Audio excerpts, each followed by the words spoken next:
Tuloy ang pagtalakay ng House Justice Committee sa reklamong impeachment laban kay Vice President Sara Duterte sa kabila ng panibagong petisyon sa Korte Suprema laban dito.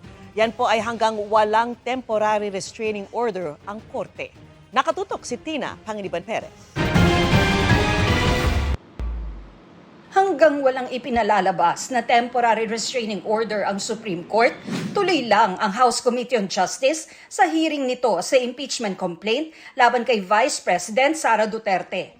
Kaya tuloy raw ang hearing ng komite sa April 14, 22 at 29. Noong isang linggo, hiniling sa Korte Suprema na mga abogadong sumusuporta kay Duterte na ipatigil ang pagdinig sa Kamara. Panggulo lang po yun eh. Kasi una sa lahat, hindi naman po yung pangalawang Pangulo po yung nag-file po ng petition po na ito. Nilinaw ng bise at kanyang abogado na hindi raw sila kinonsulta ng mga naghain ng petisyon.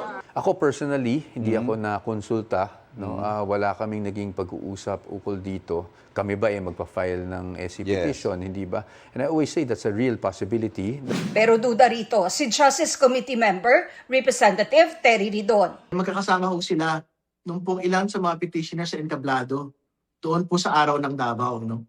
So tingin ko magkakasama at alam na pangalawang Pangulo ito po nga kaso dito. And more importantly, doon po sa previous case last year, ganon din naman ho eh. Yung po nga nag-file na civilian suit, no? Taxpayer suit, kasabay po na kanya po nga kaso doon po sa pagpapatigil ng nakaraang impeachment complaint, ay isa ho doon sa main petitioner din nito pong complaint na ito. Tingin pa ni Ridon, tila pinipigilan ng bise na lumabas ang mga ebidensya. Bagay na itinanggi ni Attorney Michael Powa.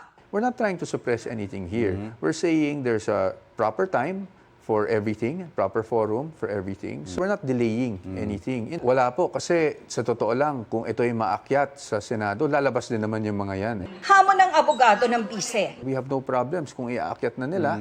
In fact, may mga haka-haka na or may mga statements na merong numero na. But again, it cannot be said na due process was not afforded to her because like what you had previously stated, in each and every stage of the proceeding, meron pong puwang, mayroon pong pagkakataon. Ang pangalawang Pangulo na sumagot. Tina Pangiliban Perez, nakatutok, 24 oras.